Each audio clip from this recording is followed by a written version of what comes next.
Feminist theory and trauma theory. These two theories have recently become heavily intertwined. Separately, they have evolved over the last few decades. But the one thing they both have in common today is that the application of both of these theories together tend to result in innocent men being unjustly arrested, prosecuted, and even sometimes sent to jail. Well, half the time. In the 1970s, feminist theory used to revolve around women's right to work and education and sexual liberation. These days, feminist theory seems to revolve around men being inherently guilty of violating women and children sexually on some level. Thus, feminists must do everything possible to drag any man's name through the mud and have his life and livelihood destroyed, ultimately succumbed to martyrdom in the name of protection for women and children and society as a whole. Enter trauma theory. The original application of trauma theory, or post-traumatic stress syndrome, began in the context of combat war veterans and survivors of a singular disastrous or serious life-threatening event. More recently, trauma theory has been expanded to include anybody who may have had a bad childhood, or a failed career or relationship, or issues with depression, personality disorders, eating disorders, substance abuse issues. Thus, a new category called complex post-traumatic stress disorder. This type of trauma theory is more and more frequently being applied by social workers, therapists, and counselors in unregulated and regulated settings to help a client identify a cause for their current troubles. For example, a vulnerable client who presents with substance abuse issues and is seeking help may be easily convinced their substance abuse issues are a result of experiencing past traumatic events that may have happened to them, but have become buried inside their psyche and masked by the substance abuse. This type of therapy leads to a very similar scenario as recovered or repressed memory therapy. Just replace repressed memories with trauma theory. Add some feminist theory, and you end up with a client eventually believing all their current life failings and emotional instability is due to some past abuse from a man in their life. But they have been coping all along and avoiding the trauma by succumbing to vices that block the painful memories that the therapist will help them to identify and name as experiences of abuse. Now think about it. At this point, who is benefiting? The client has been brought to a life-altering realization that something horrible might have happened to them, and they identify a person from their past that they must now learn to hate and isolate themselves from.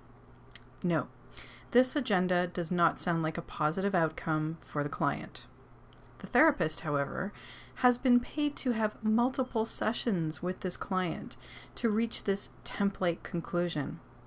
Yes, the therapist is the only person here who is benefiting thus far. Professional psychology and psychiatric bodies around the world have for years been saying that any so-called recovered memories of childhood sexual abuse arising during adulthood therapy sessions cannot be known for sure to be true or false or confabulated memories.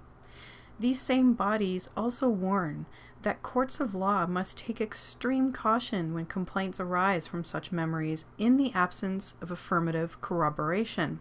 In Canadian courts, however, this advice has yet to be taken.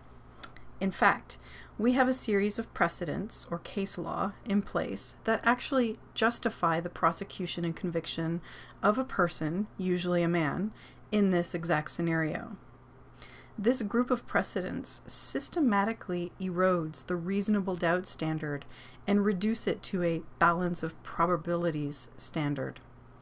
Therefore, historical allegations of sexual abuse are indeed already a special area of law, and it has been this way since the 1980s, after the criminal code was changed by repealing the one-year statute of limitations and repealing the corroboration requirement, both specific to claims of sex abuse of any kind. Last year, In 2015, Ontario just finalized and implemented the Psychotherapy Act of 2007.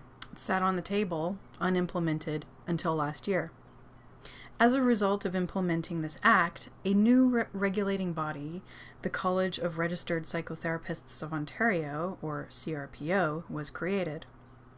All therapists currently calling themselves psychotherapists without the appropriate training as now outlined by the CRPO must stop using the title psychotherapist. The Act also employs guidelines for professional misconduct. In this context, that sounds comforting, and it implies that there must be safeguards against dangerous and misguided techniques such as recovered memory therapy or hypnotic therapies, right? But not so fast. The CRPO guidelines contain no such safeguards, and in no way does it govern any techniques used by therapists.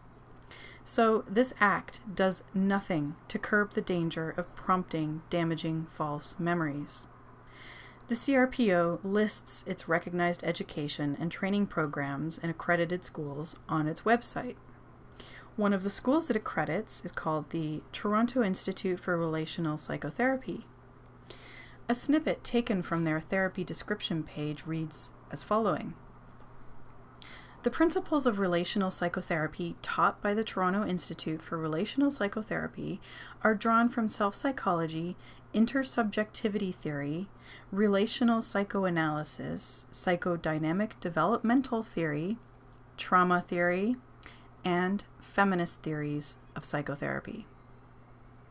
This is an institute that trains psychotherapists as well as practices psychotherapy on clients.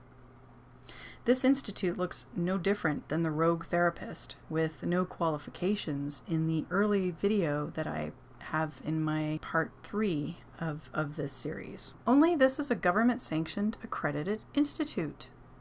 Ever hear of CAMH or the Center for Addiction and Mental Health? This is also a government-sanctioned Canadian institute. They are a non-profit institute taking donations, a designated World Health Organization collaborating center, or a WHO collaborating center, and closely affiliated with the University of Toronto. In 2003, an assistant professor at U of T named Laurie Haskell wrote a book for CAMH entitled First Stage Trauma Treatment, a guide for mental health professionals working with women. This book has been distributed by CAMH since 2003, and it is currently available to purchase. I purchased a copy myself so that I could do this video. Laurie Haskell has a doctorate in education and calls herself a clinical psychologist in private practice. If you look her up in the College of Psychologists of Ontario database, her business address is that of a residential home on a residential street in Toronto. She appears to be a career feminist, academic, researcher, and presenter who may see some clients in her home office from time to time. She is currently posted as assistant professor in Division 1, Equity, Gender, and Population, which, if you look at their page, has no clear core teaching on equity, gender, and population psychiatry, nor a specific clinical fellowship program. Yet, this division claims their total research funding for 2011 to 2013 was $9 million. Laurie also claims to have educated judges, Crown attorneys, police officers, psychiatrists, psychologists, social workers, nurses, service providers, and community groups in the area of violence against women and children and the neurobiology of trauma. In the introduction of her book, she states, mental health professionals sometimes focus in a fragmented way on different symptoms, for example, depression, inability to maintain close, intimate relationships, and panic attacks, not realizing that the client's apparently chaotic presentation reflects underlying complex post-traumatic stress. Laurie is referring to untold stories of childhood abuse that may be constructed during therapy sessions. On page 106 of her book, she states, identifying and naming an experience as abuse or neglect is not an easy task, nor is it a discussion that can be covered in one session. Most often, the therapist will have to review this issue repeatedly and over time, and present it from a variety of different perspectives. In other words, it may take many expensive sessions to convince a woman that she is a victim of childhood abuse, when most likely she is just experiencing depression, panic attacks, or difficulties with relationships due to current mental instability issues that are apparently going to be ignored in this type of therapy setting. In a recent February 4th, 2016 CBC interview with Anna Maria Tremonti's The Current, during the Ghomeshi saga, Lori had much to say about how a woman would naturally forget details of an alleged abusive incident, have memory lapses, and tell an inconsistent narrative because they are supposedly conditioned to freeze and dissociate instead of fight when attacked. And yet, they will remember things like the exact number of holes in the ceiling tile, which she says can be a corroborating piece of evidence in a court of law when prosecuting a man for sexual assault. Essentially, she's implying that if a woman fails in telling a believable, consistent, and coherent narrative of being sexually assaulted, but can recall a provable detail such as the number of holes in a ceiling tile, that should be enough to validate her claim and convict a man, have him jailed, and his life forever ruined. Let's have a listen to this extremely scary theory straight from the horse's mouth. So after a traumatic event, how do details come back to us? So they often are, frequently in the person. They can't get them out of their head. It's the problem is people, when they're interviewing victims, aren't focusing on the central details. So the central details are what happened in your body. What do you remember thinking? When did you feel a shift in your experience? What is the image you can't get out of your head? Instead, people are interviewed in a linear narrative, and they can't give a linear narrative because it's in sensory fragments. So eventually, through going into therapy or having time to process, they'll tell the story maybe in its completion. That takes a long time for their brain to process it.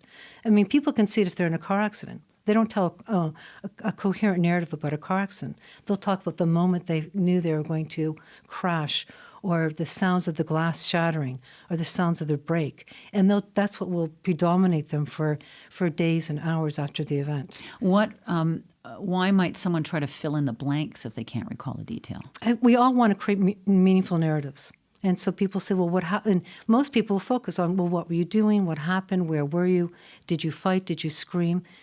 So people want to make sense of it. So they try to create that story. And they're not lying. Some of those details are vague, but they're there.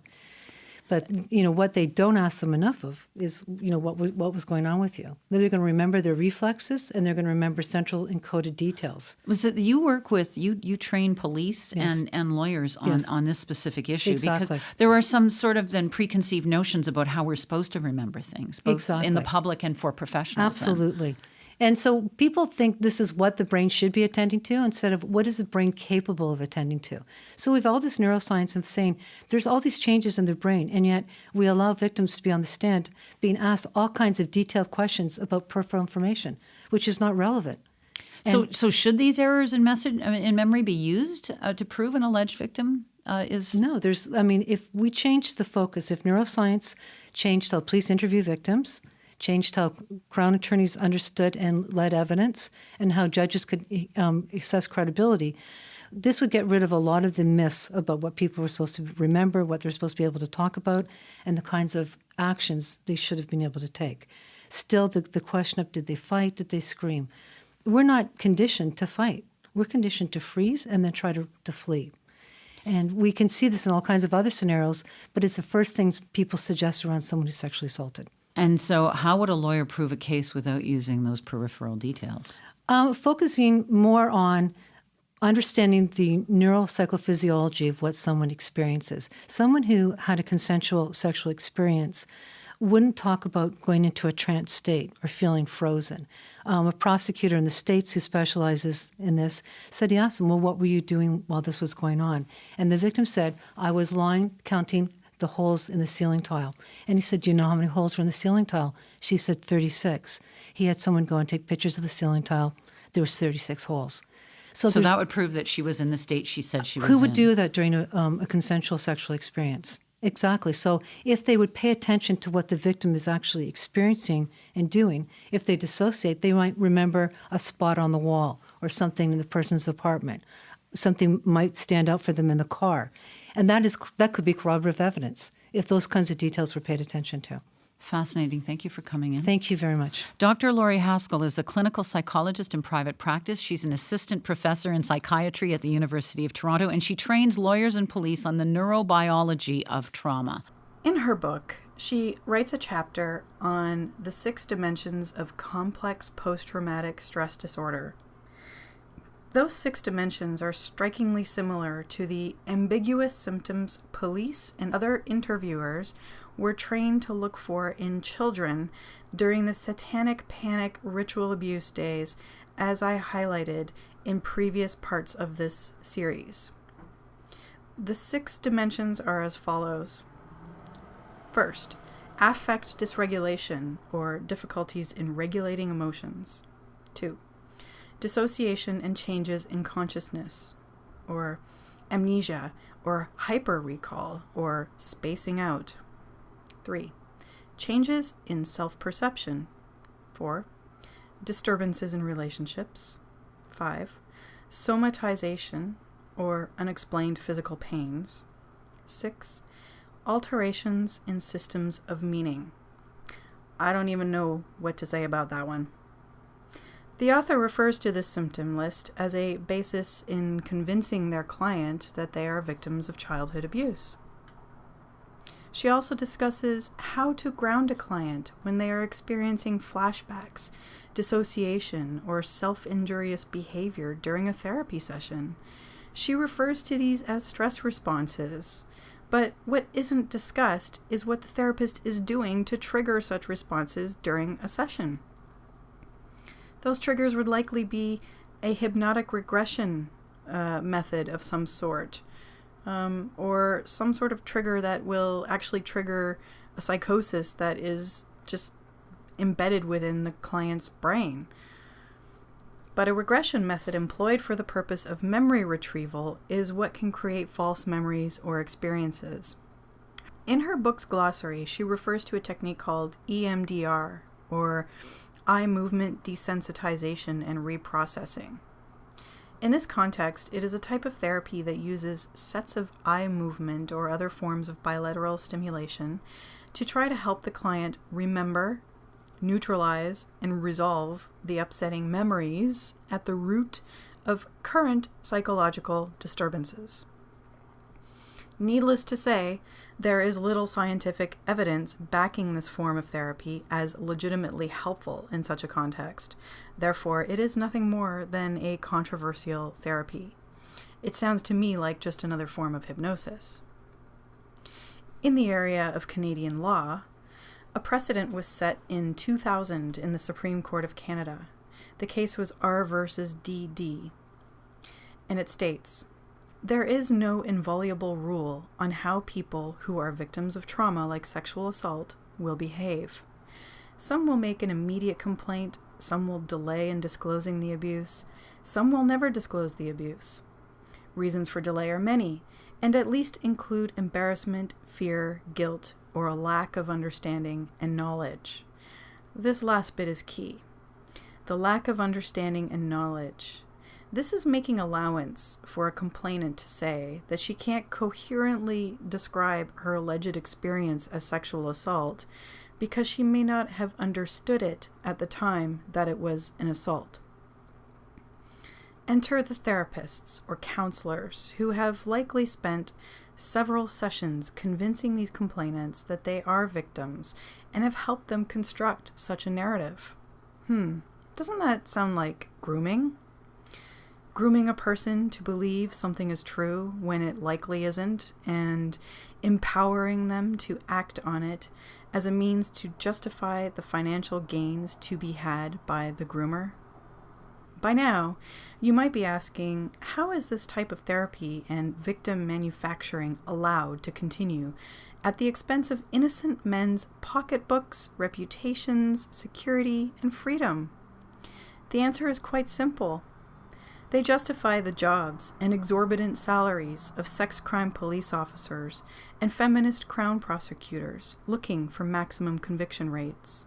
And they justify lining the pockets of the slimiest of the slimy defense attorneys. There is no money in honesty. There is no money in assuming an accused is innocent until proven guilty. If we as a society want to restore principles of honesty and the presumption of innocence in our justice system, the corroboration requirement and statute of limitations in sex offense cases must be restored, and feminist therapists who groom clients into victimhood must be stopped.